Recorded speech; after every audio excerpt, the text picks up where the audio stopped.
National for Children's Fund. And this ability to look ahead is very key for the early identification of any kind of financial issues under or overspend.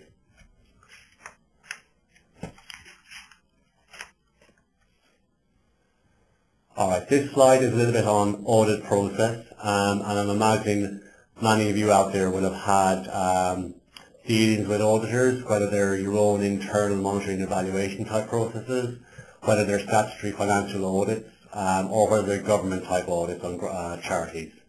And basically these check a number of different things, including operationally how the project is progressing, and also financially that the spend is being accounted for correctly and the funds are being used appropriately. So what audits typically look for is the various policies, procedures and processes you have for your operations, and looking to make sure that where there are policies and procedures in place that these are being followed, that the controls in place are being adhered to, that there's evidence of this, and that there's adequate governance around all of these processes and procedures. So for instance, from a financial point of view, it will look for things like authorization processes in place for certain levels of spend, so i.e. if you're buying a capital item, that goes through the relevant process or policy that you have in place.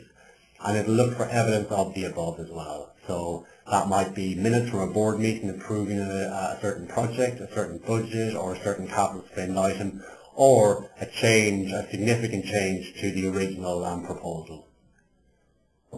It will also look at your actual spend against budget and test these on a sample basis back to what's called primary source documents. And this will be just to ensure that what you're saying in your accounting system is being spent appropriately and that you have support for that. So that could be in the form of invoice